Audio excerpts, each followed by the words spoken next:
Ya, webinar terakhir. baik. Ya, izin memulai Pak Yusuf. Ini ya Mbak. Ya. Baik, kita mulai acara pada pagi hari ini. Makan siang pergi ke kantin. Selamat datang di webinar Sistem BRIN. Yang terhormat Kepala Pusat Riset Elektronika, Bapak Yusuf Nurwijayanto PhD. Yang kami hormati Bapak Tito Yuwono ST.MSc selaku narasumber. Yang kami hormati Bapak Aditya Inzani Wahdiat ST selaku moderator. Yang kami hormati para ketua kelompok riset, Bapak Ibu di lingkungan Pusat Riset Elektronika, serta para sivitas Badan Riset dan Inovasi Nasional. Assalamualaikum warahmatullahi wabarakatuh. Selamat pagi dan salam sejahtera bagi kita semua. Puji syukur kita panjatkan kepada Tuhan Yang Maha Esa karena berkat dan rahmat-Nya kita bisa berkumpul pada pagi hari ini, Kamis 16 Maret 2023, dalam kegiatan webinar Sistem, Sharing Ilmiah Sains dan Teknologi Elektronika serta Manfaatnya, volume ketiga tahun 2023, dengan topik Characterization of EM Emission yang kita laksanakan secara daring.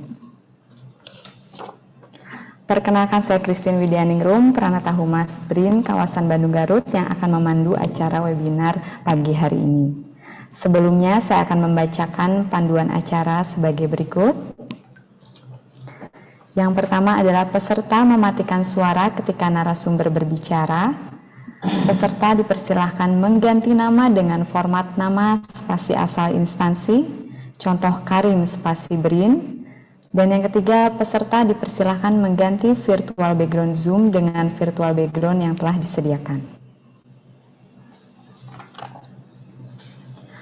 Selanjutnya, marilah kita berdoa agar acara pada hari ini berjalan dengan lancar.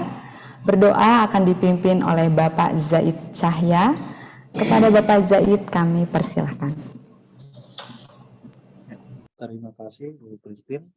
Sebelum kita mulai acara kita pada pagi hari ini, izinkan saya untuk memimpin pembacaan doa. Doa akan saya pandu menurut agama Islam, untuk yang di luar agama Islam bisa menyesuaikan. Bismillahirrahmanirrahim. Alhamdulillahirrabbilalamin, wassalatu wassalamu ala asrofil anbiya'i wal mursalin wa ala alihi wa sahbihi ajma'in, amma ba'du. Ya Allah, lancarkanlah kegiatan kita pada pagi hari ini. Semoga acara kita pada pagi hari ini memberikan manfaat baik bagi kita, bangsa, dan negara. Assalamualaikum warahmatullahi wabarakatuh. Terima kasih. Baik, terima kasih banyak Pak Zaid. Selanjutnya adalah sambutan dari Kepala Pusat Riset Elektronika kepada Bapak Yusuf Nurwijayanto PhD. Kami silakan. Terima kasih Mbak Christine.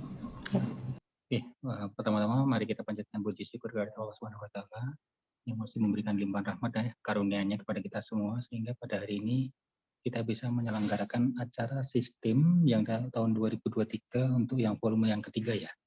Nah, tema yang hari ini sangat menarik saya kira, karena akan ada diskusi terkait electromagnetic emission, dan ini saya kira akan masuk sampai ke frekuensi terahertz ya nanti. Mas Tito ini narasumber hari ini adalah Dr. Tito, sebenarnya Tito Yuwono, tapi beliau masih belum mau disebut dokter karena belum wisuda, padahal sebenarnya sudah lulus dari Malaysia sebenarnya. Nah, beliau adalah akademisi dari Jogja ya, dari Universitas Islam UI ya di Jogja, dan insya Allah akan sharing terkait pengalaman beliau, riset terkait teknologi terahertz dan mungkin device atau mungkin dari fenomena terahertz yang ada. Mungkin saya ucapkan terima kasih ya ke Dr. Tito, dan semoga acara ini bisa memberikan inspirasi ke kita semua terkait teknologi-teknologi ke depan, baik untuk pemanfaatannya bidang telekomunikasi, bidang imaging, bidang sensing, dan lain-lain. Kepada teman-teman semua, saya ucapkan selamat mengikuti webinar ini, dan mohon bisa mengambil manfaatnya dan insya Allah bisa untuk mengembangkan teknologi ini di Indonesia ke depan. Mungkin itu aja dari saya. Terima kasih, saya kembalikan ke Mbak Christine. Assalamualaikum warahmatullahi wabarakatuh. Baik, terima kasih banyak Pak Yusuf atas sambutannya. Baik Bapak Ibu yang berbahagia, sebelum kita masuk ke sesi materi, kita akan terlebih dahulu foto bersama. Mohon Bapak Ibu bisa membuka video kameranya. Ya, di sini ada 2 slide. Ya, silahkan sambil menunggu yang bisa dibuka video kameranya. Ya, ada 2 slide. Baik, yang bisa membuka silahkan dibuka videonya. Ya, masih menunggu ya, masih ada yang membuka. Ya, oke, saya hitung ya Bapak Ibu. Ya, silahkan. Mungkin masih ada yang akan membuka kamera. Slide yang pertama ya Bapak Ibu. Ya, silahkan. Slide yang pertama. Masih ada yang buka ya, sebentar. Ya, slide yang pertama ya, saya hitung 1, 2, sebentar ada error. Ya, nggak apa-apa Pak, yang bisa pakai background boleh, yang enggak juga nggak apa-apa. Saya hitung sekali lagi ya Bapak Ibu, maaf. Slide pertama 1, 2, 3. Tahan dulu. Slide yang kedua 1, 2, 3. Ya, sebentar sekali lagi Bapak Ibu. 1, 2, 3. Maaf. Ya. Terakhir 1, 2, 3. Ya, baik. Baik, terima kasih Bapak Ibu yang berkenan membuka video kamera. Selanjutnya saya akan membacakan panduan sesi diskusi pada pagi hari ini. Yang pertama adalah moderator menentukan atau mempersilahkan peserta atau pertanyaan untuk dijawab. Lalu peserta dapat mengajukan pertanyaan dengan menggunakan fitur raise hand. Dan yang terakhir, peserta dapat juga mengajukan pertanyaan di kolom chat Zoom. Ya. Selanjutnya adalah paparan dari narasumber yang akan dipandu oleh Bapak Aditya Inzani Wahdiat selaku moderator. Tapi sebelumnya saya akan membacakan CV beliau. Jadi Bapak Aditya Inzani Wahdiat ST merupakan perekayasa dari Pusat Riset Elektronika Badan Riset dan Inovasi Nasional yang lahir di Jakarta 12 Oktober 1987. Pendidikannya ada S1 Teknik Elektro dari Universitas Indonesia dan riwayat pekerjaannya pada tahun 2010 sampai 2015 Application Engineer di CST Malaysia, lalu 2015 sampai 2022 perekayasa BPPT, dan 2022 sampai sekarang ada perekayasa di Pusat Riset Elektronika BRIN. Ya. Pakai jas pergi ke kantor. Tak lupa memakai dasi. Saya serahkan kepada moderator untuk sesi materi dan diskusi. Kepada Pak Aditya kami persilakan. Baik, terima kasih Ibu Christine. Assalamualaikum warahmatullahi wabarakatuh, rekan-rekan semuanya. Selamat pagi Pak Yusuf Nurwijayanto, Kepala Pusat Riset Elektronika, dan rekan-rekan Pusat Riset Elektronika dan Pusat Riset lain yang sudah hadir di dalam Zoom ini. Selamat datang pada acara Sistem Sharing Ilmiah Sains dan Teknologi Elektronika serta Manfaatnya Volume 3 tahun 2023. Dan topik hari ini adalah Characterization of EM Emission. Sudah hadir bersama kita pada pagi hari ini Pak Tito Yuwono STMSC. Selamat pagi Pak Tito. Apa kabar Pak? Alhamdulillah baik Mas Adit. Sudah lama nggak ketemu kita Pak. Ya. Selamat lupa tadi katanya baru dapat PhD Pak. Selamat atas. Alhamdulillah. Baik, sebelum kita mulai paparan dari Pak Tito, akan saya bacakan CV singkat Pak Tito dulu. Pak Tito Yuwono lahir di Boyolali tahun 1976. lalu mendapatkan sarjana S1 dari Universitas Gadjah Mada pada tahun 2000, lalu melanjutkan master di University Kebangsaan Malaysia pada tahun 2025. Dan sudah menyelesaikan PhD di University Kebangsaan Malaysia juga di tahun ini. Saat ini beliau adalah dosen di Departemen Elektro Universitas Islam Indonesia di Yogyakarta, dan Pak Tito memiliki interest riset di bidang emisi elektromagnetik dari produk elektronika, desain antena, sistem komunikasi, dan aplikasi IoT. Baik, jadi pagi hari ini Pak Tito akan memaparkan mengenai karakterisasi emisi elektromagnetik. Jadi mungkin rekan-rekan di Pusat Riset Elektronika sudah cukup familiar ya dengan emisi elektromagnetik. Jadi kan di mana sebuah device elektronika nih pasti memiliki emisi elektromagnetik baik dalam bentuk radiated emission ataupun conducted emission.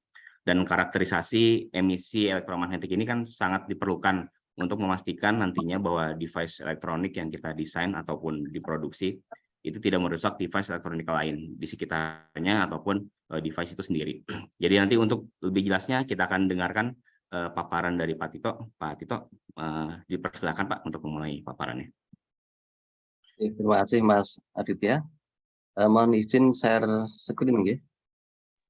Silakan Pak. Bisa terlihat? Bisa terlihat Pak? Nah ya. Ya. Bismillahirrahmanirrahim. Assalamualaikum warahmatullahi wabarakatuh. Alhamdulillah, terima kasih atas waktu yang diberikan kepada saya untuk bincang ringan pada pagi menjelang siang hari ini. Yang biasanya kami ya diskusi bincang ringan di WA Group ya, terakhir dengan Mas Yusuf dan kawan-kawan. Hari ini kita bisa berbincang via Zoom dengan topik, mohon maaf Mas Yusuf, topiknya bukan terakhir tapi karakterisasi dari emisi elektromagnetik. Jadi nanti mohon maaf ini mungkin agak beda dengan apa yang disampaikan oleh Mas Yusuf tadi. Dan semoga nanti apa yang kami sampaikan bermanfaat ya. Ada feedback untuk saya, kemudian mungkin juga ada opportunity untuk bisa dikerjakan bareng bersama-sama. Baik, kita mulai. Ya.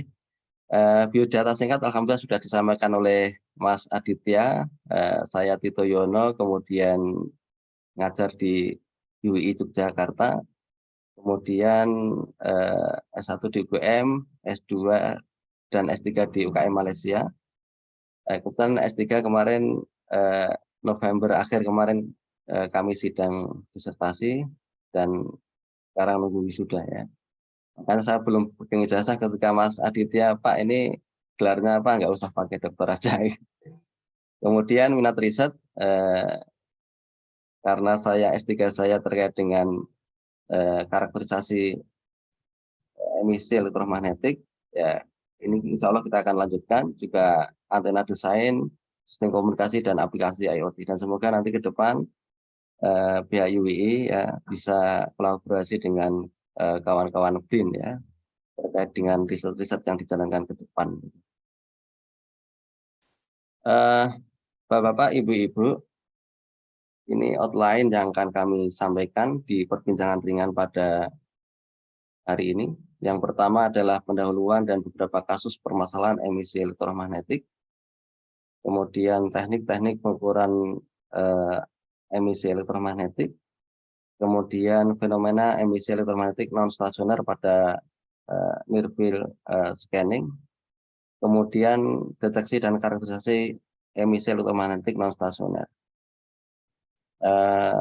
Jadi apa yang saya sampaikan ini sebenarnya bagian dari apa yang saya lakukan ketika saya mengambil S3 gitu. Dan harapannya nanti ya saya pribadi dapat feedback dari bapak-bapak ibu sekalian yang sudah berpengalaman riset meneliti berkaitan dengan ini. Yang pertama pendahuluan. Bapak-bapak, ibu-ibu, bahwasanya kita tahu bersama bahwasanya emisi elektromagnetik ini merupakan sesuatu permasalahan global ya, yang apa namanya, karena memang ada banyak masalah yang ditimbulkan terkait dengan emisi terutama dari produk elektronik ini, sehingga lembaga internasional menetapkan banyak standar mengatur terkait dengan ini. Kalau produk elektronik tidak sesuai standar atau tidak memenuhi standar, maka ia tidak bisa dipasarkan gitu. Kemudian impact dari emisi elektromagnetik yang berlebihan ini akan mengganggu sistem di sekitarnya, membahayakan kesehatan dan mengganggu fungsi produk itu sendiri. Jadi ada 3 kriteria IMC Bapak sekalian yang saya kira kita sudah paham semua, bahwasanya emisi yang ditimbulkan itu tidak merusak piranti lain. Kemudian emisi yang ditimbulkan itu tidak merusak piranti itu sendiri, ya. Kemudian produk elektronik yang ketiga ini mempunyai ketahanan terhadap emisi dari pihak luar ketika emisi pihak luar itu sudah memenuhi persyaratan IMC. Nah, jadi ini 3 persyaratan IMC yang apa namanya, yang insya Allah kita tahu semua. Ya, jadi emisi yang dikeluarkan oleh produk elektromagnetik tidak merusak atau tidak mengganggu persekitaran, kemudian untuk dirinya sendiri juga tidak terganggu, dan juga ia tahan terhadap emisi elektromagnetik dari produk elektronik lain ketika produk elektronik lain tersebut sudah memenuhi standar gitu. Kemudian Bapak sekalian, masa kini dan masa hadapan, saya kira emisi elektromagnetik ini sangat mencabar. Karena apa? Karena saat ini produk elektronika semakin kompleks, apalagi sekarang eranya era IoT yang jarak kita dengan produk elektronik semakin dekat, dan kita sangat dekat dengan banyak piranti elektronik di sekitar kita gitu ya. Kemudian antar produk juga sangat berdekatan, kemudian komponen dalam produk sendiri juga semakin padat gitu. Nah, ini menjadi tantangan tersendiri terutama bagi engineer IMC di sebuah ini apa namanya produsen produk elektronik gitu. Sehingga dalam hal ini ya negara punya kewajiban untuk menjamin apa-apa yang telah bisa dipasarkan atau digunakan di masyarakat ini memenuhi standar atau aturan yang telah ditetapkan, sehingga tidak membuat efek yang buruk terhadap lingkungannya gitu. Kemudian terus sekalian, ada banyak kasus ya terkait dengan bahaya emisi elektromagnetik ini. Ini saya ambil dari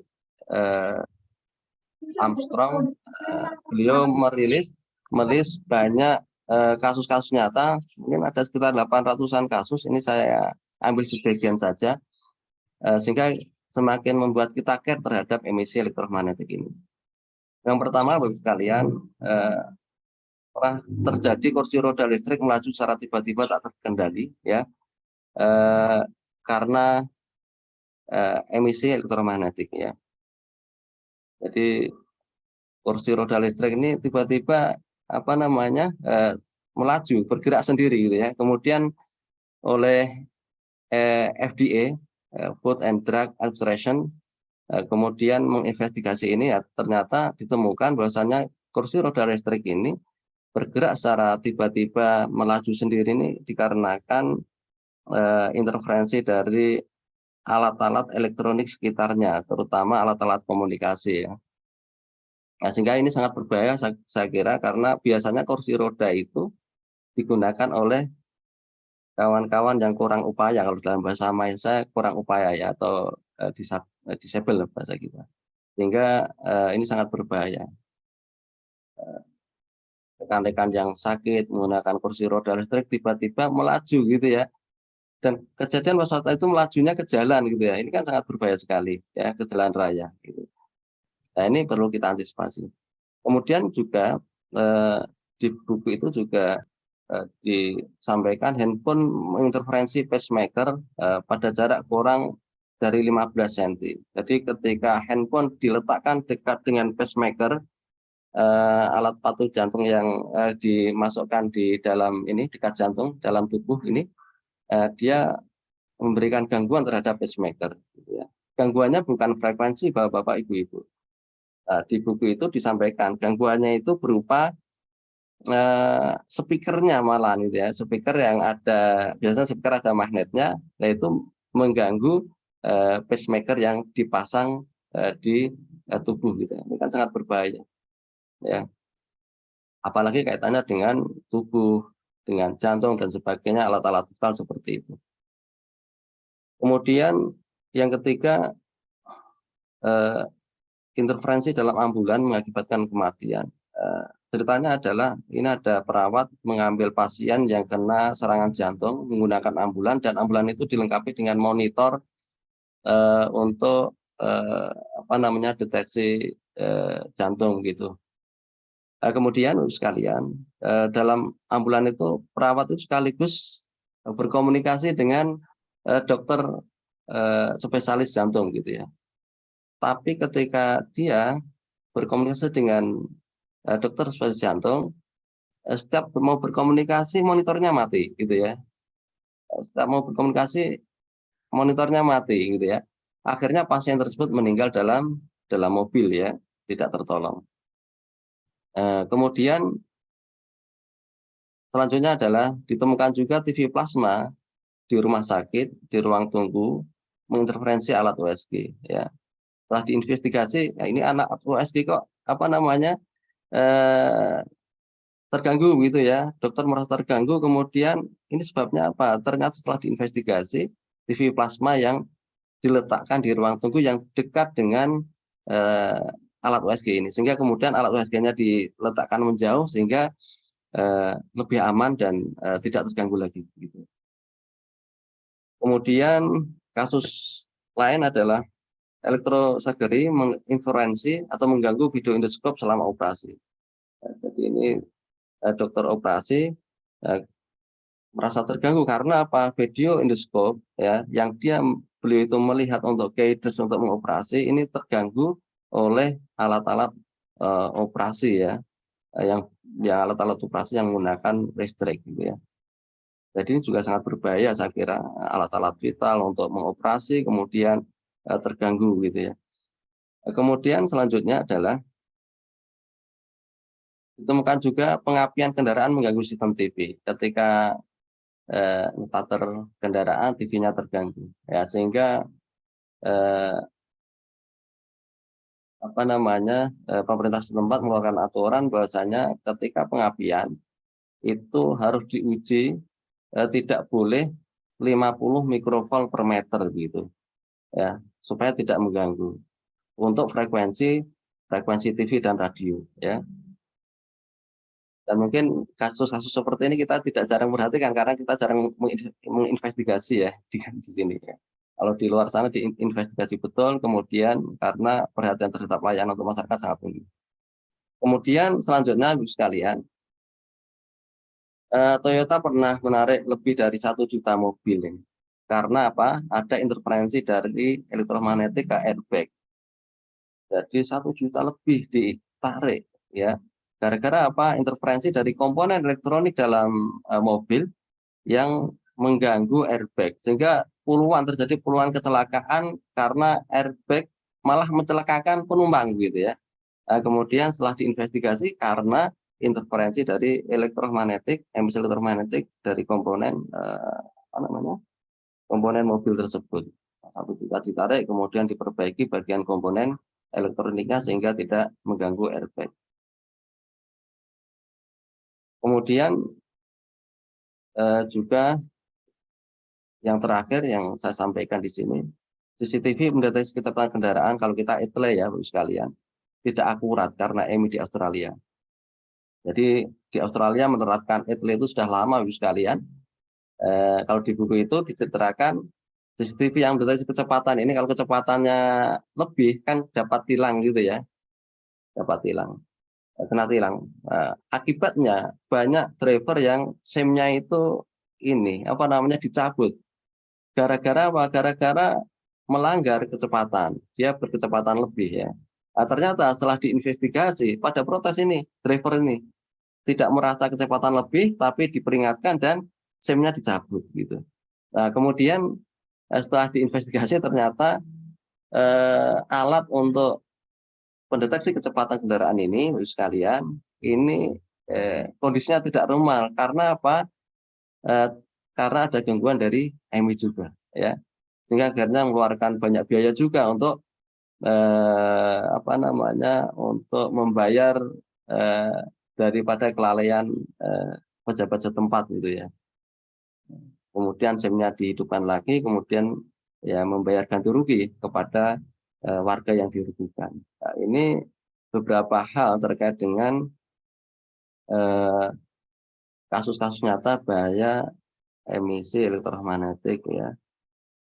Kalau di buku itu banyak sekali Bu sekalian, dan di situ dikelompokkan dalam ada untuk transportasi, kemudian untuk medical, kemudian untuk transportasinya mobil, kemudian kereta api dan sebagainya. Dan kalau kita baca di situ, Masya Allah, memang ya kita harus memberikan perhatian yang serius terkait dengan bahaya emisi elektromagnetik ini terhadap banyak hal tersebut. Kemudian sekalian, ini ada beberapa hal berkaitan dengan teknik untuk mengukur emisi elektromagnetik. Ya. Yang pertama adalah open area test site. Ya. Ini pengukuran emisi. Ya, ini untuk Bapak sekalian, untuk mengecek atau menguji produk apakah memenuhi persyaratan atau tidak. Ya. Atau perusahaan tersebut ingin mengetahui produknya memenuhi persyaratan atau tidak sebelum diujikan ke tempat penguji gitu ya. Yang pertama adalah open area test site, ya, ini di tempat terbuka. Tentu kelemahannya kalau di tempat terbuka, Bapak sekalian, ada interferensi dari banyak pemancar, ya, kemudian juga cuaca juga berpengaruh. Dan juga kalau kita baca di literatur meja pengujian, jadi ini ada di DUT ini device under test ya, ini yang akan dites ya, alat produk elektronik yang akan dites, ini antenanya. Nah, ini mejanya pun berpengaruh. Jadi ada yang meneliti meja yang dari kaca, meja yang dari kayu dan sebagainya ternyata berpengaruh terhadap hasilnya gitu ya. Kemudian yang kedua yang lebih aman lagi adalah anechoic chamber.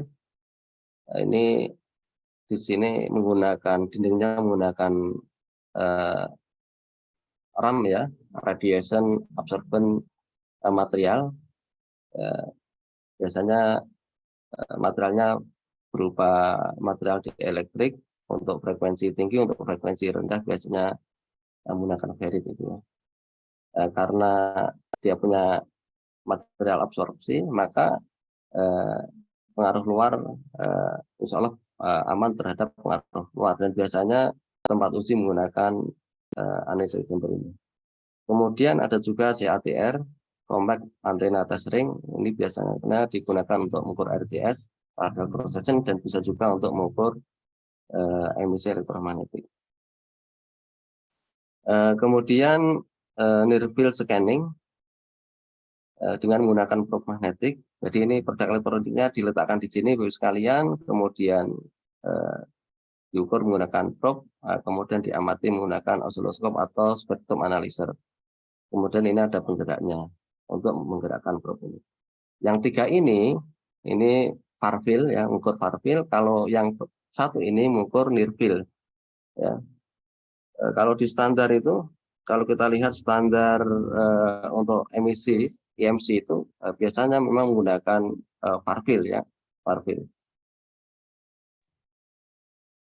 Ini adalah ringkasan kinerja teknik pengukuran dari keempat tadi, Bapak sekalian. Tentu masing-masing mempunyai kelemahan dan kelebihan. Yang pertama, OWAT mempunyai kawasan yang sangat luas ya, sehingga lebih nyaman dari sisi pelaksanaannya. Kemudian barang-barang yang besar, elektronik yang besar bisa diuji di situ gitu ya. Kemudian ralat kedudukan error kedudukan rendah. Error kedudukan itu maksudnya adalah posisi daripada ini sekalian, DUT, device under test, atau posisi daripada produk elektronik yang mau kita tes. Kemudian biaya pembuatan tinggi ini kalau dihitung asetnya dihitung ya sekalian, atau gedungnya dihitung, kemudian tanahnya dihitung ya. Tapi kalau dari environment sendiri, apa namanya, alatnya sendiri sebenarnya ya nggak tinggi ya. Tapi kalau asetnya dihitung masuk ke level tinggi. Kemudian masa pengesanan sangat rendah, artinya cepat dilakukan. Gitu. Ketika kita mengukur selesai ya sudah, kita bisa menganalisis hasilnya.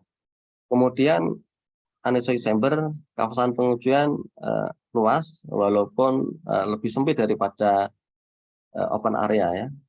Kemudian RAL kedudukan juga rendah, biaya pembuatan tinggi ya, karena memerlukan material yang harganya mahal dan kemudian instalasinya juga sangat mahal saya kira. Kemudian masa pengesanan juga sangat rendah ya. Kemudian compact area test ring, kawasan pengujian luas, RAL kedudukan rendah, kemudian biaya pembuatan relatif rendah, kemudian masa pengesanan ini bahasa Malaysia sekalian. Masa pengesanan itu masa ya dari kita mengukur sampai pada analisis itu rendah ya. Kemudian NFS, near field scanning, ini yang diukur near field-nya sekalian ya. Ini adalah dia mempunyai kawasan pengujian sempit ya, sehingga di NFS ini tidak bisa, susah untuk produk elektronik yang sangat besar itu. Kemudian ralat kedudukan sangat rendah, biaya pembuatan sangat rendah, masa untuk pengesanannya tinggi ya, karena melibatkan pengukurannya juga lebih kompleks, kemudian ya, ada komputasi di sana. Jadi yang tiga ini mengukur far field sekalian, open area, test site, kemudian anechoic chamber, kemudian CATR. Kalau yang bawah ini near field ya, mengukur medan dekat. Kemudian pada siang hari ini sebenarnya kita mau lebih fokus pada NFS ya. Karena NFS ini mempunyai beberapa kelebihan, diantaranya dia bisa mendeteksi sumber emisi elektromagnetik. Kalau yang lainnya tidak bisa. Artinya di pengukuran far field kita tidak bisa mendeteksi, tidak bisa mencari sumbernya di bagian mana, itu susah. Kalaupun bisa ya global gitu ya. Di bagian ini agak global. Tapi kalau di NFS ini kita langsung tahu, oh di sini gitu ya, di titik ini tahu gitu ya. Kemudian sehingga dengan kita bisa mendeteksi sumber emisinya, maka dengan mudah kita bisa melakukan perbaikan-perbaikan kalau memang produk elektronik tersebut belum memenuhi persyaratan. Karena memang sampai saat ini untuk near field ini karena belum digunakan untuk standar IMC, maka hanya bisa digunakan untuk mendeteksi ya, paling utama mendeteksi sumber emisi yang bermasalah gitu. Kemudian cost-nya relatif lebih rendah, kemudian kurangnya pengaruh interferensi dari lingkungan sekitar. Jadi kalau kita mengukur near field karena menggunakan sensor atau probe near field, maka dia tidak terpengaruh oleh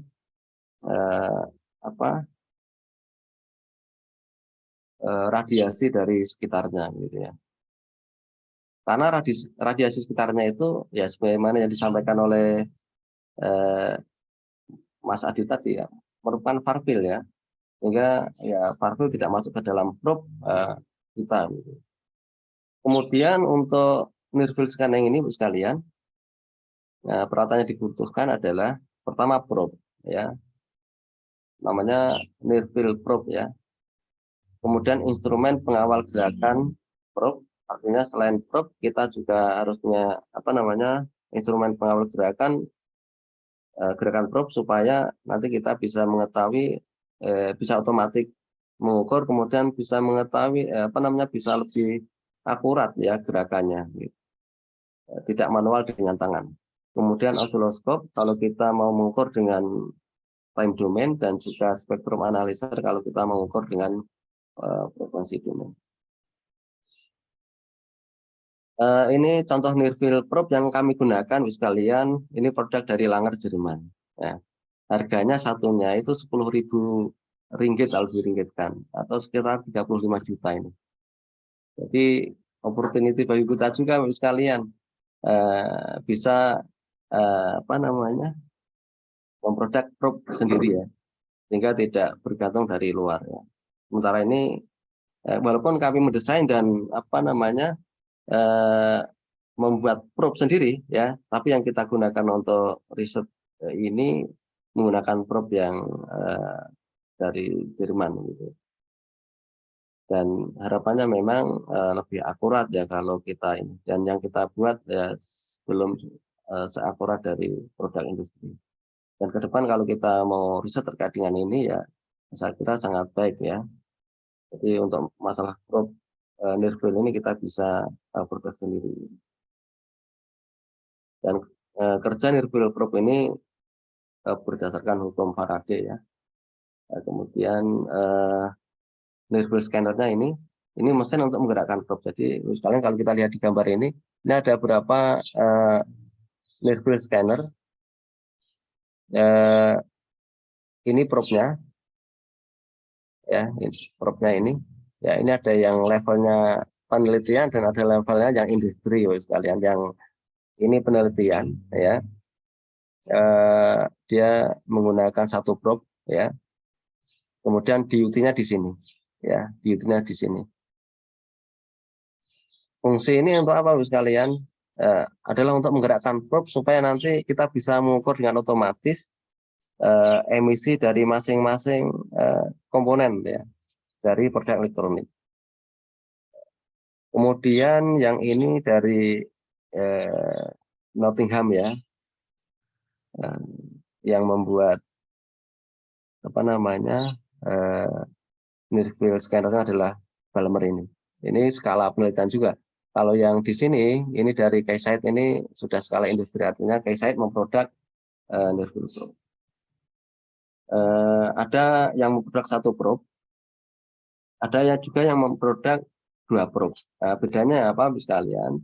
Kalau satu probe ini kita tidak bisa menggunakan nantinya fungsi korelasi hasil pengukuran. Artinya hanya melihat kesan masing-masing titik saja, tetapi kita tidak bisa menggunakan datanya untuk operasi korelasi yang bermanfaat untuk mengetahui pengaruh satu titik dengan titik lain. Nah, kalau ini yang Balmer ini sudah 2 probe ya, sudah 2 probe. Nah, ini near field scanner yang ada ya, artinya kebanyakannya hasil dari penelitian ya. Nanti silakan, mungkin kalau BRIN mau membuat bagus juga gitu ya. Dan ini kita insya Allah bisa lah kita membuat ini. Yang menarik Bu sekalian, ini di pengukuran emisi ini, di analisis emisi ini ada fenomena munculnya emisi elektromagnetik non stasioner. Gitu.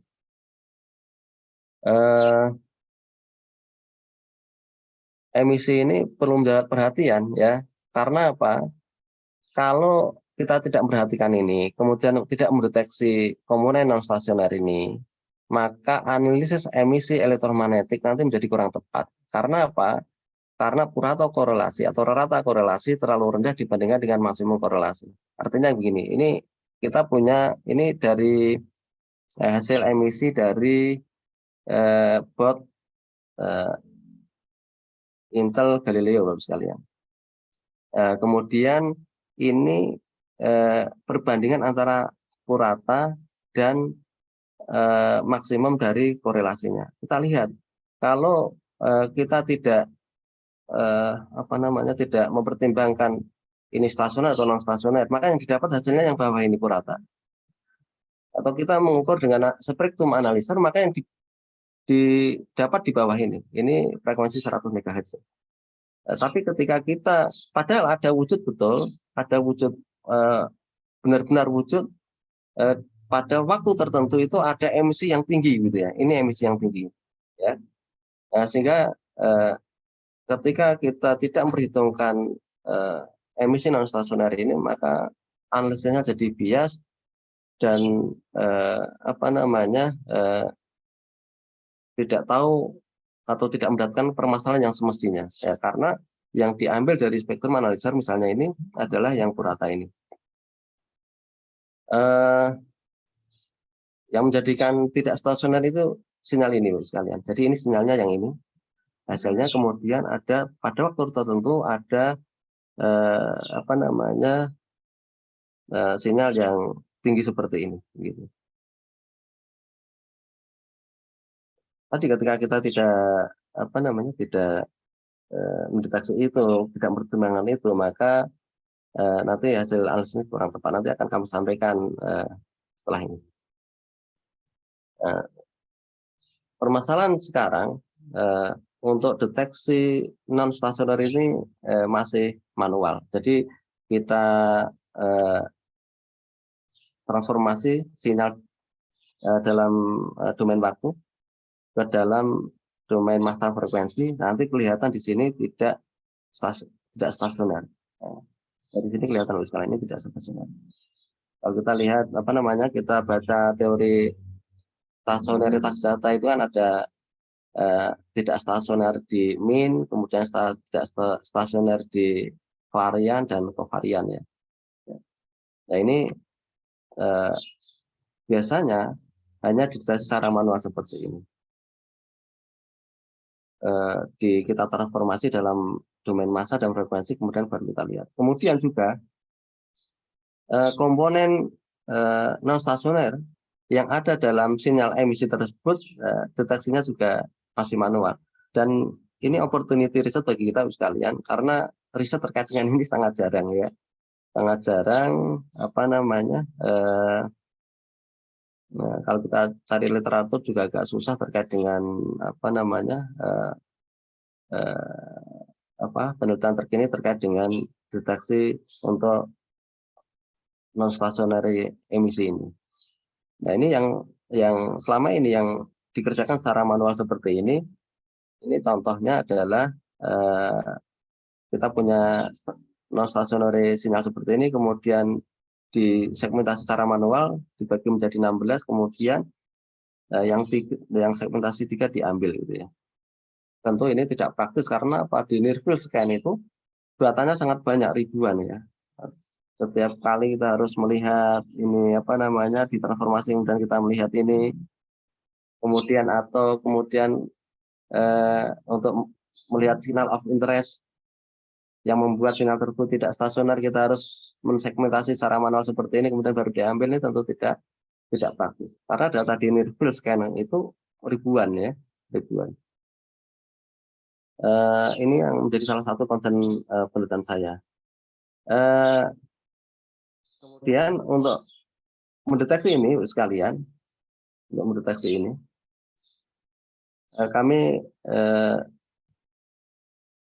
mempropos ya algoritma segmentasi secara otomatis, kemudian untuk melihat tadi ada fenomena non stasioner, kita lihat melalui TMP, tenaga massa pendek, kemudian kurtosis massa pendek, dan kadar lintasan massa pendek. TMP itu tenaga massa pendek itu kalau dalam bahasa Inggrisnya adalah short time energy ya, dengan matematis modelnya seperti ini. Kemudian KMP, kurtosis massa pendek, short time kurtosis. Kemudian kalau kadar lintasan sifar massa pendek, ini bahasa Malaysia, mohon maaf. Sifar itu 0 atau 0 ya. Short time zero cross rate ya, kalau Pak LSMP ini dengan matematis seperti ini. Nah ini kita propose gitu ya sekalian, kita buat programnya, kemudian kita gunakan untuk mendeteksi atau mengesan signal yang terkandung dalam emisi ini ya, yang menyebabkan sinyal tersebut tidak stasioner ya.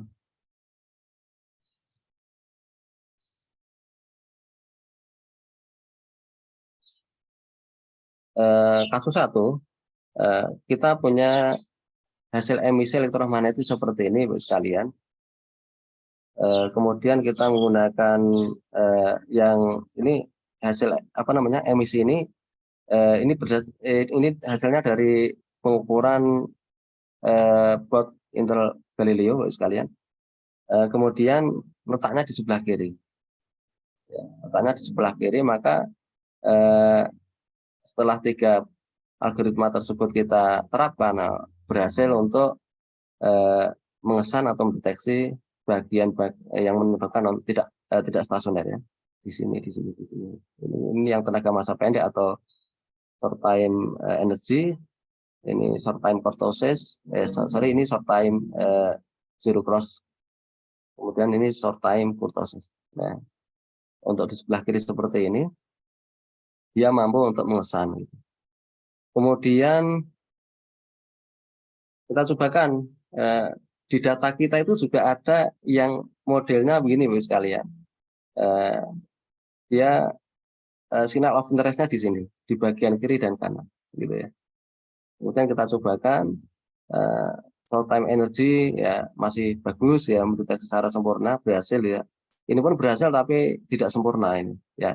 Artinya nanti ketika kita mau mengambil data of interest itu nanti jadi tidak sempurna ya. Walaupun sukses juga untuk mendeteksi di sini. Kemudian untuk kurtosis dia berhasil tapi juga tidak kurang akurat ya.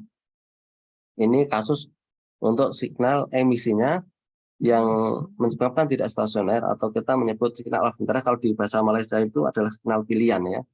Signal pilihan itu di sebelah kanan dan kiri. Ini bukan kita buat-buat Bapak Ibu, ini betul-betul real dari yang dihasilkan oleh plot ya. Kemudian yang ketiga, ini kita ambil dari plotnya ini Raspberry Pi 3 ya. Jadinya seperti ini ya. Kita pakai algoritma kita, ternyata tenaga massa pendek atau short time energy dia berhasil, sementara 2 algoritma lain tidak mampu ya. Sehingga akhirnya ya untuk selanjutnya kita menggunakan tenaga massa pendek atau short time energy ini untuk mendeteksi signal of interest dari emisi non stasioner gitu.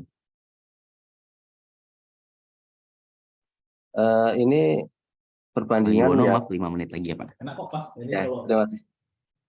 Ya, terima kasih. Ini perbandingan dari tadi TMP, short time energy, kemudian short time zero crossing rate, kemudian short time kurtosis ini, dan untuk short time energy atau tenaga massa pendek semuanya sukses ya. Nah, sehingga kita pakai short time energy ini. Nah, kemudian ini kita gunakan untuk mengkarakterisasi emisi ya. Dan kita kemudian mencoba Bapak sekalian. Kalau kita buat mode operasi yang berbeda atau algoritma yang berbeda dalam plot itu, emisinya berbeda tidak gitu ya. Kita cek di memori ya menggunakan probe tadi. Ini memori dari Intel Galileo. Kemudian kita buat 2 skenario, kalau di jurnal kita 3 ya. 3 skenario, yang pertama operasi matematik, kemudian kedua operasi pengisian array dengan angka random. Artinya kita running program itu, kita buat program di Arduino, kemudian kita running di situ, kemudian kita tes di tempat yang sama gitu ya. Emisinya ternyata berbeda. Ini yang operasi matematik tadi kita buat iterasi sebanyak 67.000 kali ya. Hasilnya seperti ini. Ini nampak stasioner ya kalau kita lihat di domain massa dan frekuensi. Kemudian kalau di tadi yang algoritma yang kedua, bukan algoritma ya, skenario yang kedua, kita mengisikan array dengan angka yang random, maka dia tampak tidak stasioner. Ini tempat yang sama dengan algoritma yang berbeda, dengan operasi algoritma yang berbeda dalam plot Intel Galileo. Sehingga ya kita melihat bahwasanya ternyata ketika itu dirunning dengan dengan program yang berbeda, dia menghasilkan emisi elektromagnetik yang berbeda. Dan kita lihat kita concern di sini yang tidak stasioner ini dengan algoritma TMP kita berhasil untuk mendeteksi signal of interest ya di sini. Dan akhirnya kemudian kita buat karakterisasi, kita bandingkan dengan kalau penelitian sebelumnya ini tidak artinya mengabaikan keberadaan non stasioner ya. Kalau kita mempertimbangkan emisi non stasioner, maka ini perbedaannya. Ini sebelum, artinya sinyal itu dianggap stasioner dan ini yang sesudah, sehingga nampak sekali perbedaannya untuk rata korelasinya 113 kali ya.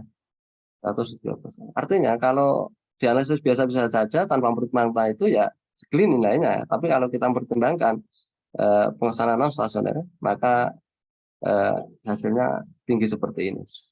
113 kali kan. Makanya kami sampaikan tadi kenapa ketika kita tidak mempertimbangkan ini jadi bias ya, karena ya ada perbedaan yang signifikan seperti ini.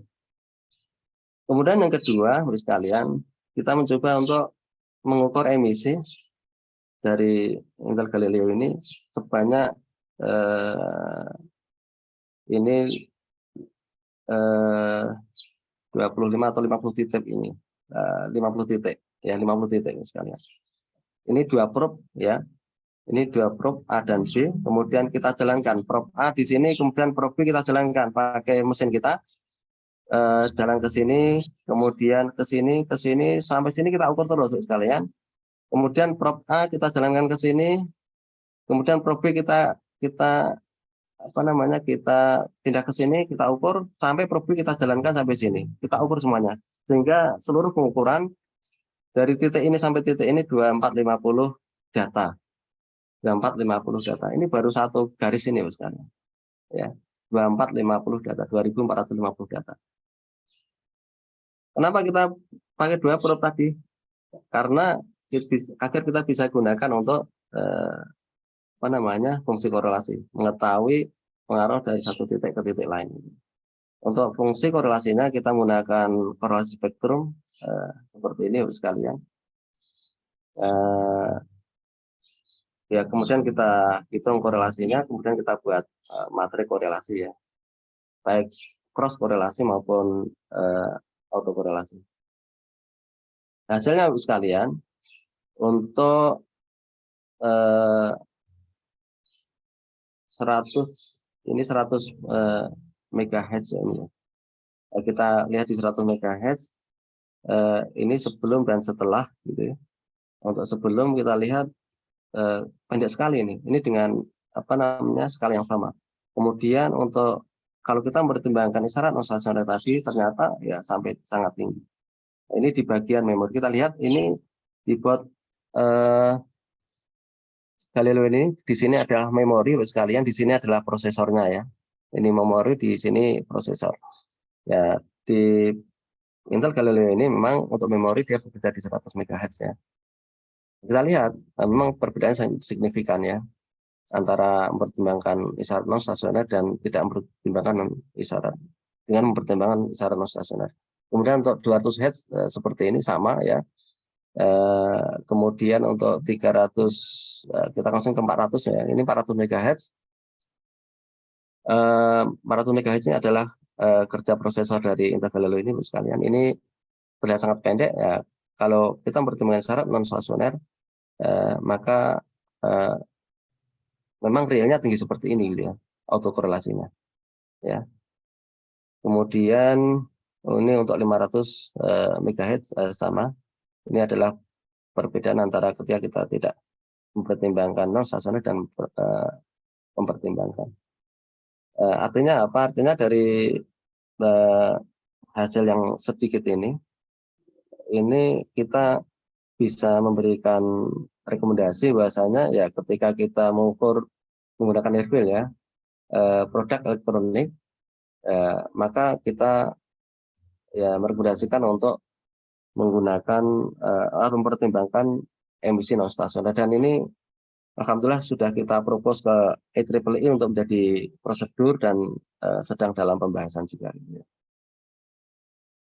Pengembangan ke depan sekalian, kita bisa mendesain dan membuat probe magnetik dengan akurasi yang baik ya, sehingga tidak perlu beli ya dari luar gitu. Dan saya lihat ada paper dari kawan-kawan BRIN juga telah membuat itu ya. Tapi untuk skala penelitian membedakan antara probe itu kotak gitu ya dengan probe-nya bulat dan sebagainya lah. Tapi belum sampai itu kemudian dipakai sendiri, diproduksi kemudian secara komersial atau itu direkomendasikan untuk pengukuran near field-nya. Kemudian kita juga bisa membuat near field scanner sendiri secara otomatis yang tadi sudah saya sampaikan. Kemudian yang terpenting juga sekalian, yang nomor 3 ini, ya mungkin nanti bisa jadi bahan tesis atau disertasi Mas Adit ya. Kajian transformasi near field ke far field. Tadi kan kita mengukur near field. Padahal standar IMC itu kan far field ya. Kalau kita bisa menemukan near field to far field ini akurat, akurasinya tinggi, maka ini saya kira sangat berpulang untuk dijadikan standar untuk pengukuran IMC untuk produk elektronik.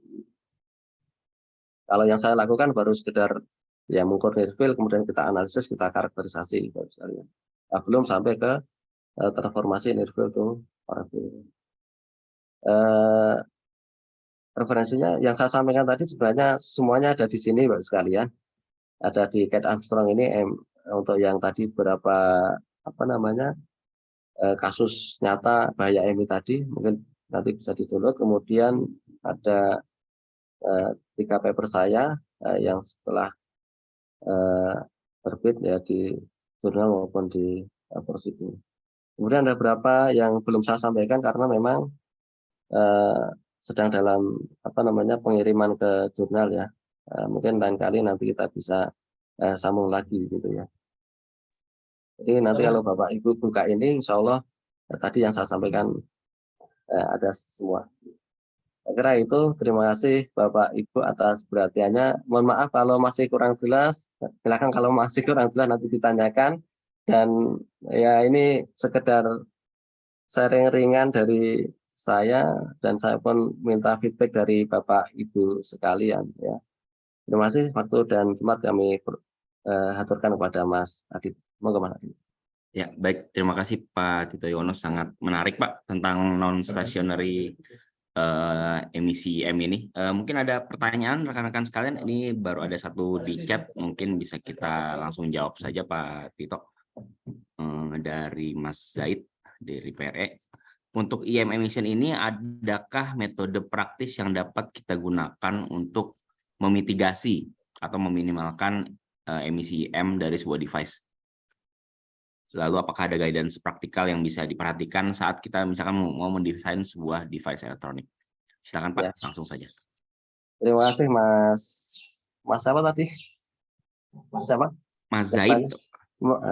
Ustadz Zaid yang tadi berdoa ya. Iya. Terima kasih, pertanyaan bagus. Ya tentu ada Pak. Jadi mungkin nanti bisa dilihat di buku banyak itu desain PCB terkait bagaimana mendesain PCB yang mid atau yang nanti bisa memitigasi terkait dengan EMC ini. Bagaimana mengelola routingnya, bagaimana mengelola powernya, memorinya letaknya di mana dan sebagainya, ada guidance untuk itu. Sehingga dan saya kira semua desainer setelah menggunakan itu. Tapi banyak hal karena di produk elektronik itu sebenarnya sifatnya tidak sengaja. Kalau kita lihat di frekuensi misalkan ini ada interference dari 3G, 4G itu kan sengaja, maksudnya memang frekuensinya segitu gitu.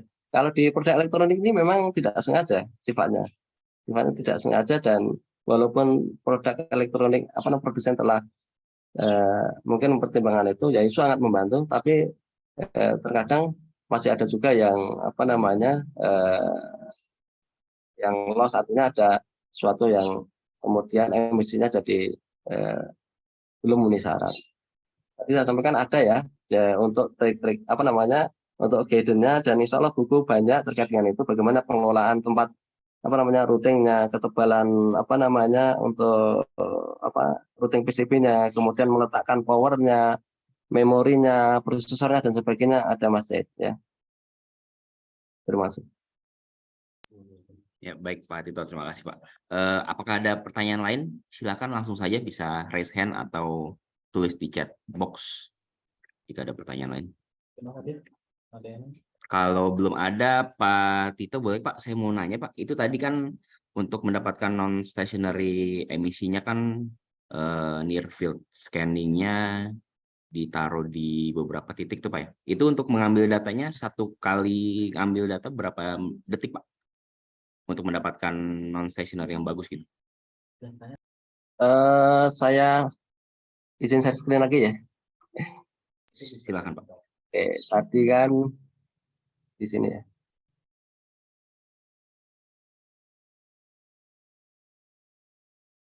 Contohnya ini. Kita dasarnya bukan waktu Mas, tapi datanya, jumlah datanya. Kalau data kita sampai 2 mega data ya. Jadi setiap 2 mega kita berhentikan. Jadi kita mengukur di sini gitu ya. Itu setiap 2 mega kita berhentikan. 2 mega karena nanti fungsi korelasi itu besarnya harus sama.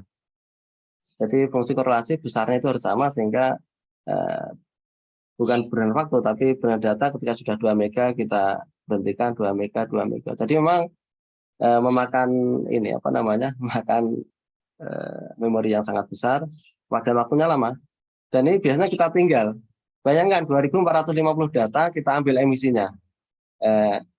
Baru lain ini Mas 2450. Kalau kita segini berapa puluh ribu gitu kan. Biasanya kalau kita sudah punya alat itu ya kita setting, kita kita konfigurasi osiloskopnya, alatnya, kemudian kita running, kita tunggu sebentar, kemudian kita tinggal pulang sampai besok sudah ngumpul sendiri kalau tidak ada trouble gitu. Nah, ini berjalan probe-nya ini ya. Jadi tidak berdasarkan waktu tapi berdasarkan jumlah data Mas. 2 mega nanti.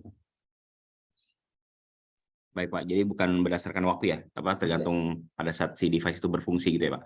Ya. Baik Pak. Apakah ada teman-teman lain yang ingin bertanya? Silakan langsung saja. Ini ada satu dari Bagus Bakti Irawan Pak. Berdasarkan sebelumnya ada 4 jenis pengujian IM, antara lain OWASP, anechoic chamber, CATR, NFS. Dari 4 metode ini, contoh penggunaan paling optimal untuk masing-masing metode tersebut seperti apa ya Pak? Contoh penggunaan paling optimal. Kemudian metode mana yang dinilai paling optimal dari keempat itu? Terima kasih Mas Abdi. Jadi kalau penggunaannya tadi kami sampaikan semuanya punya kelebihan dan kekurangan. Tergantung dari alat yang kita gunakan. Kalau sangat besar kemudian di anechoic chamber tidak muat gitu ya. Ya tentu di OWASP ya, di open area gitu ya. Tapi di open area tadi kita sampaikan bahwasanya kurang akurat karena banyak gangguan, baik dari frekuensi luar, kemudian cuaca, kemudian tatakan mejanya dan sebagainya sangat mengaruhi ya. Kalau dari sisi akurasi secara ideal gitu ya, kita di anechoic chamber. Artinya kalau barang itu produk elektronik tersebut masuk di anechoic chamber ya, kita pakai anechoic chamber ya. Yang ya mungkin di UI ada ya, atau di ITB dan di BRIN ada. Saya dulu pernah mau penelitian di BRIN juga gitu. Di Serpong kalau nggak salah ada juga anechoic chamber.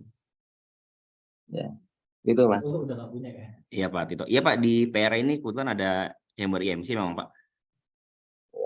Di dalam ya, dan ada beberapa riset mengenai emisi dari kendaraan listrik, tapi menggunakan metode OWASP kok di sini Pak.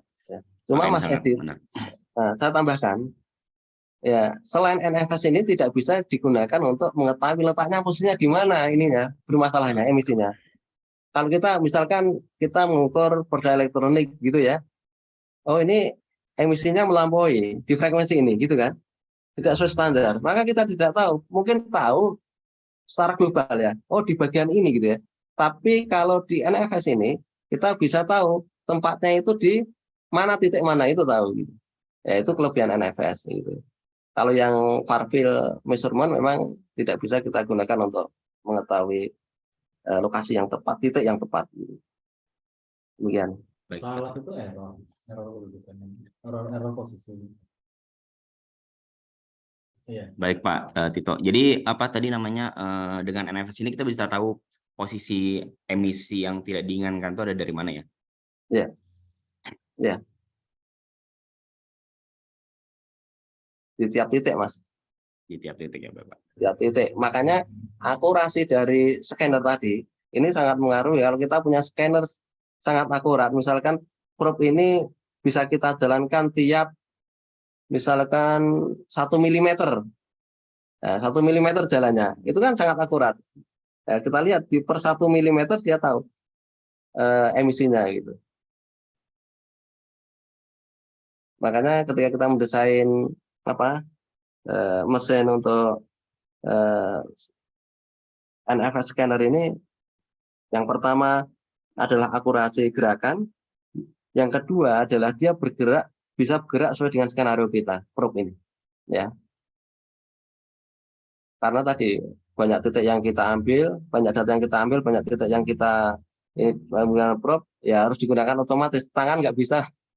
Biasanya ada kita lihat di YouTube itu pakai tangan, Mas. Jadi dilihat di sini, letakkan sini kayak apa, ininya apa namanya, emisinya gitu ya. Biasanya bukan menggunakan oscilloscope, tapi menggunakan spectrum analyzer di kawasan frekuensi. Nah, kelemahan di kawasan frekuensi, dia tidak bisa mengetahui tadi yang kita sampaikan. Gejala-gejala tadi tidak bisa diketahui karena di spectrum analyzer itu dia transformasi Fourier itu dia purata keseluruhan ya. Gitu. Karena masih di frekuensi domain ya Pak, pada saat pakai spektrum. Ya Pak, sangat menarik Pak. Apakah ada teman-teman lain yang ingin bertanya? Mungkin Pak Tito, biasanya kan EMC itu kan nanti pada akhirnya adalah di standarnya biasanya menggunakan far field ya, dari misalnya 3 meter atau 10 meter gitu kan, emisi di 3 meter atau 10 meter. Berarti nanti bisa bilang PR terakhirnya dari riset yang telah dilakukan Pak Tito ini kan tinggal melakukan transformasi near field ke far field ya Pak, setelah didapatkan gitu-gitu. Ya, ya kalau kita mau concern di situ, kemudian mau berjuang supaya near field ini bisa jadi standar EMC, juga harus bisa menunjukkan akurasi dari near field to far field transformation. Kalau itu tidak bisa, ya dia hanya bisa kita gunakan untuk mendeteksi tadi gangguan-gangguan yang tidak disengaja dan juga letaknya di mana tadi. Gitu. Tapi tidak bisa digunakan untuk memenuhi persyaratan EMC. Gitu. Karena tadi sudah dengan sampaikan tadi, memang ya diukur di 3 meter, 10 meter. Ya kalau kita lihat di standar FCC maupun CSPR ya, itu 3 meter dan 10 meter ya itu memang far field. Ini sebagai ini juga maksudnya tantangan bagi kita juga. Dan ini masukan dari penguji saya juga ketika menguji. Nah ini harus kalau kita mau NFS ini near field ini mau dijadikan standar ya, maksudnya di-approve oleh Badan Standar Internasional ya harus menunjukkan akurasi dari near field to far field information yang tepat. Baik Pak, ini ada satu pertanyaan lagi Pak, terkait NFS scanner. Jika menggunakan perangkat elektronik, apakah tidak mengganggu bacaan emisi yang sedang diukur? Jadi maksudnya, apakah ada tips untuk menghindari emisi dari perangkat NFS scanner supaya tidak terbaca oleh probe? Oh, berarti dari scanner sendiri, bagaimana cara menghilangkan emisi dari scanner tersebut Pak pada saat mengukur nanti, agar tidak terbawa pada saat hasil? Ya, terima kasih. Jadi karena yang kita ukur ini near field, ya, maka pengaruh dari tadi intervensi dari luar itu sangat rendah. Tapi yang bisa kita usahakan untuk meminimalisasi dari pengaruh scanner terhadap akurasi pengukuran, ya kita materialnya kita cari yang material yang bukan logam pertama. Kemudian yang kedua, jangan kalau ini diskusi dengan pembimbing saya, itu malah jangan banyak dinding-dindingnya gitu ya. Tapi terbuka aja. Dia terbuka nggak apa-apa karena parkir nggak mungkin masuk ke prof gitu kan. Terbuka saja gitu ya. Terbuka saja tanpa dinding ya, tanpa dinding samping-samping gitu ya. Itu yang bisa kita usahakan untuk meminimasi supaya lebih akurat. Dan kami juga buat itu Mas Adit, saya pun juga buat alat ini. Kita buat yang beda dengan model seperti ini. Ini kan tertutup ya, kita buat terbuka. Kemudian menggunakan 2 probe, tapi dari sisi rangkanya kita masih pakai aluminium ya, aluminium. Karena untuk menggerakkan motor ya, kemudian ada beltnya itu juga harus menggunakan rangka yang kuat. Kita masih menggunakan aluminium. Demikian Mas Adit. Ya. Baik Pak, ini mungkin ada satu pertanyaan terakhir ya. Untuk EM emission yang perlu diwaspadai di rentang frekuensinya itu di frekuensi berapa Pak? Lalu sumbernya itu dari mana? Karena biasanya kami sebut hantu ini saat membuat rangkaian atau panel elektronik. Iya, memang hantu. Maksudnya memang kalau dalam bahasa Inggrisnya itu kan unsensitivity ya. Jadi ini memang tidak sengaja. Jadi bukan sesuatu yang disengaja dan bisa diperkirakan. Kalau kita dulu di belajar telekomunikasi kan ada co-channel interference, ada adjacent interference gitu ya di telekomunikasi. Ini bukan interference terkait dengan itu gitu ya. Tapi ini interference yang tidak sengaja yang dihasilkan oleh komponen elektronik atau board kita gitu ya, board kita. Sehingga ya tadi yang pertama yang bisa kita usahakan tadi, ini kita menggunakan kaidah-kaidah desain PCB yang benar gitu ya. Artinya bagaimana penataan tadi komponen-komponen, kemudian routingnya dan sebagainya. Ya kita berusaha untuk itu gitu ya. Kemudian yang kedua, ya kita uji pakai ini tadi nirspirasi kelihatan gitu ya. Kelihatan. Sampai nanti di komponen apa, titik mana kelihatan. Oh ini yang bermasalah. Nah, langsung nanti kita selesaikan. Ya, kita selesaikan di bagian itu. Ya, ini memang jadi hantu bagi desainer produk elektronik ya. Ya. Demikian Mas. Mohon maaf kalau kurang menjawab ya.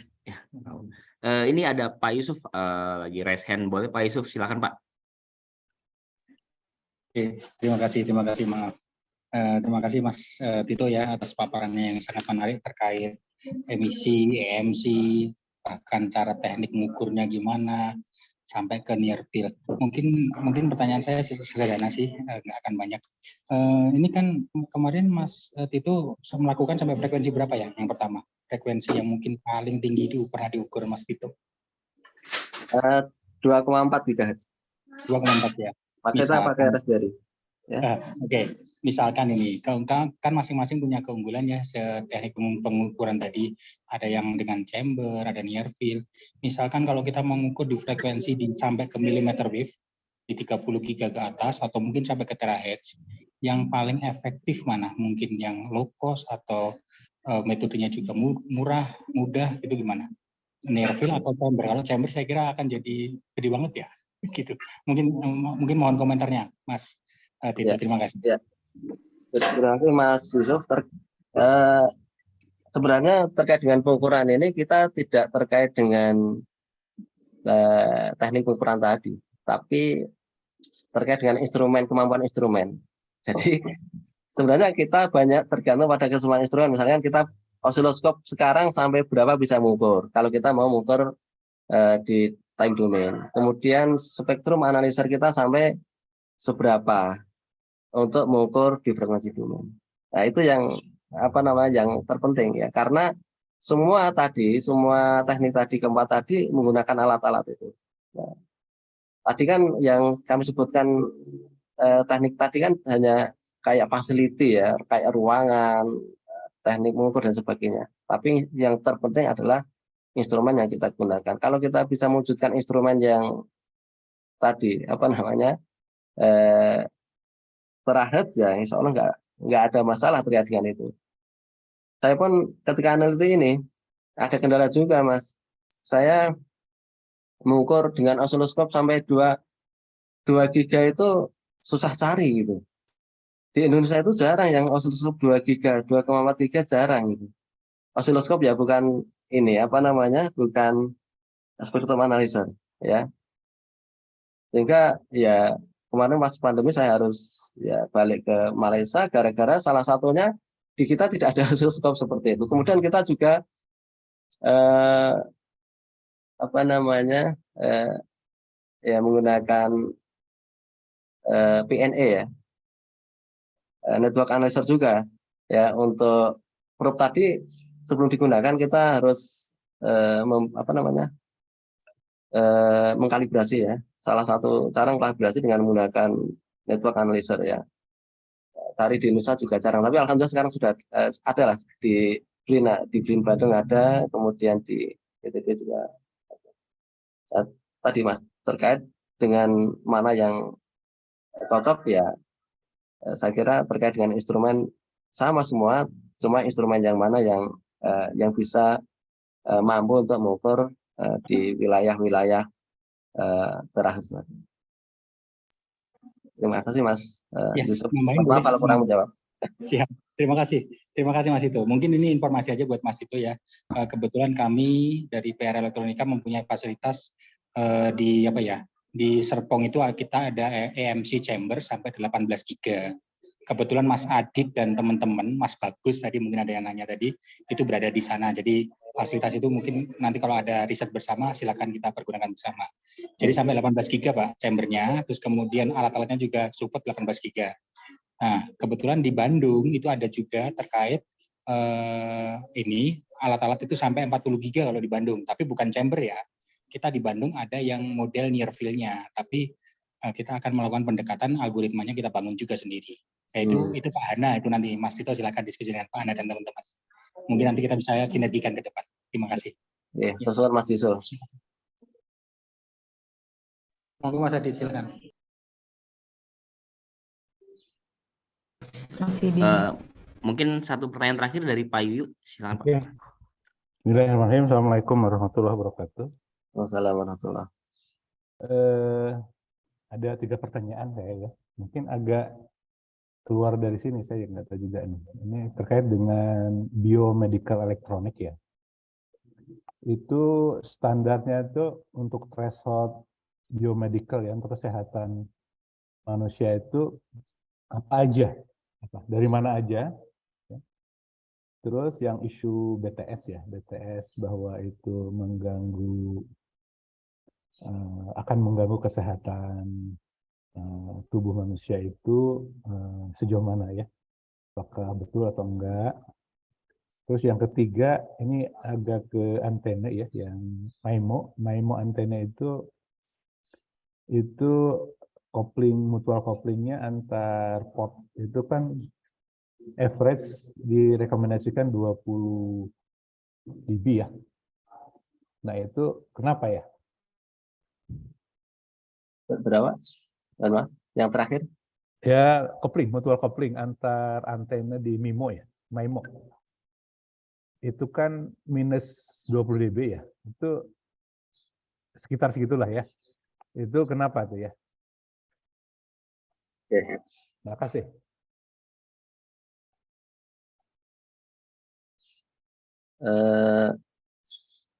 Terima kasih Pak Yuyu. Saya dulu sowan Pak Yuyu ke Bandung, masih ingat nggak Pak? Ya masih dong. Dari Yuyu itu. Sekarang ketemu Pak di sini. Iya Pak. Ya. Ya, terima kasih Pak. Jadi untuk standar medika, jadi ada Pak di MC ini standar medikalnya saya nggak hafal Pak, tapi ada standarnya. Mungkin saya cari dulu sebentar ya Pak ya. Saya nggak hafal, tapi saya ada tulisan terkait dengan itu gitu. Sebentar saya mohon izin untuk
Mohon izin untuk saya screen lagi.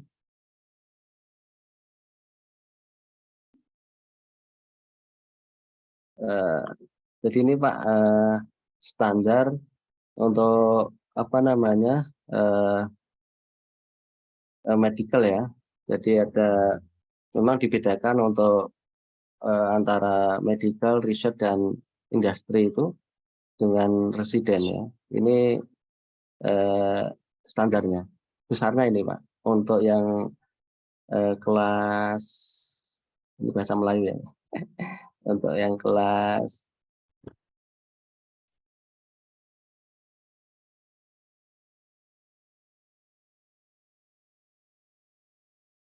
kelas A ya. Jadi kelas A Pak ya, kita lihat kelas A. Ini untuk dari FCC standarnya seperti ini. Jadi untuk yang biru ini. Jadi 50 mikro 50. Ini kan berdasarkan frekuensi. Kita membacanya ini frekuensi, kemudian ini besarnya Pak. Nah, kita tidak boleh lebih dari ini per meter gitu. Bacanya gitu. Oke, ini untuk medical research dan industri sama. Nah, untuk residen untuk yang ini ya lebih ketat yang untuk perumahan daripada untuk yang medical.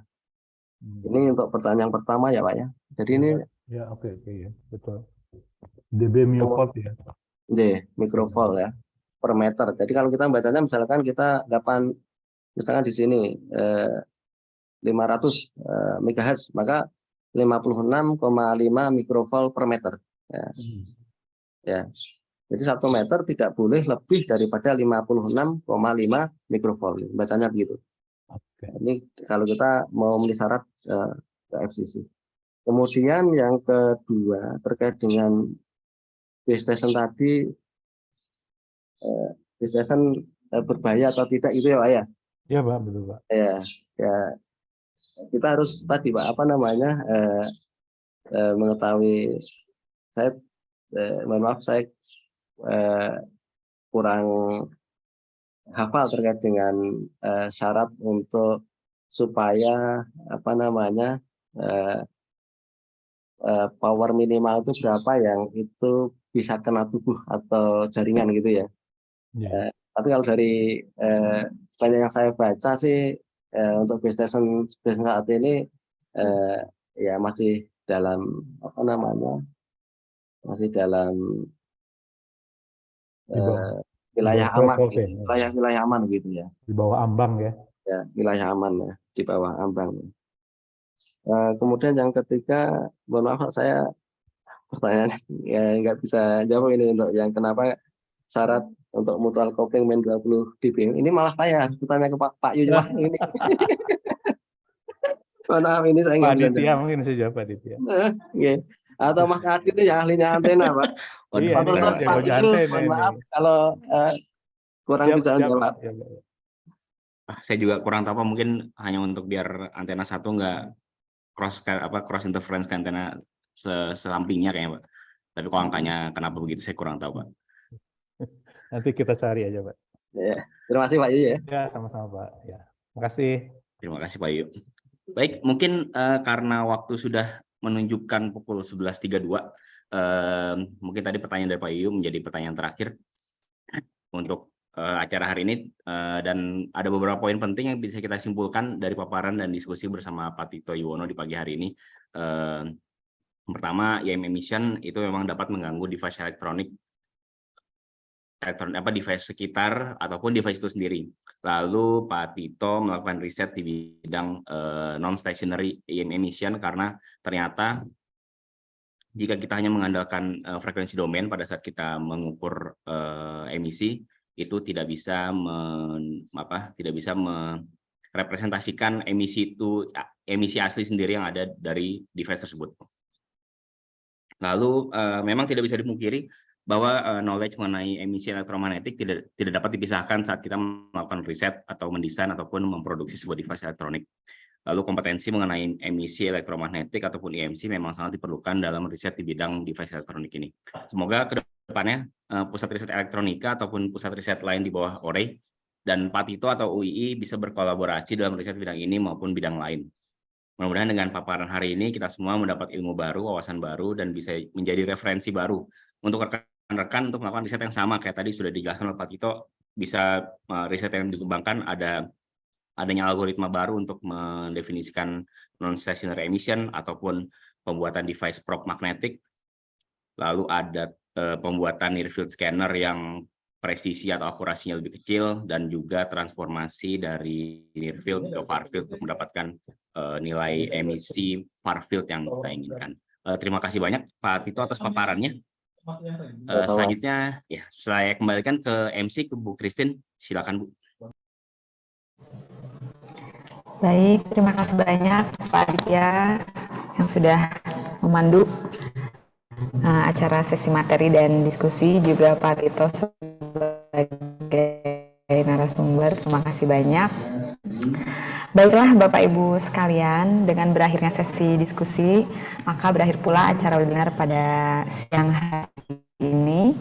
Kami mengucapkan terima kasih atas partisipasi dan juga kontribusi baik narasumber, Civitas BRIN, dan juga pihak yang telah membantu terlaksananya webinar pada siang hari ini. Kami selaku panitia yang bertugas memohon maaf jika ada kekurangan selama acara berlangsung. Semoga apa yang telah disampaikan narasumber bermanfaat bagi kita semua dan juga menambah wawasan bagi kita semua. Baik, Bapak Ibu, izinkan saya membacakan satu pantun terakhir. Rem disetel supaya pakem. Siap-siap jalan ke Bekasi. Nantikan kembali webinar sistem dengan topik riset yang terus menginspirasi. Saya Christine pamit undur diri. Wassalamualaikum warahmatullahi wabarakatuh. Selamat siang dan salam sehat buat kita semua. Terima kasih. Terima kasih Bu Terima kasih. Christine. Saya Terima tadi kasih Pak Tito. Terima kasih Pak Yusuf, Pak Tito, Pak Adit, Pak Zaid. Terima kasih. Tutup.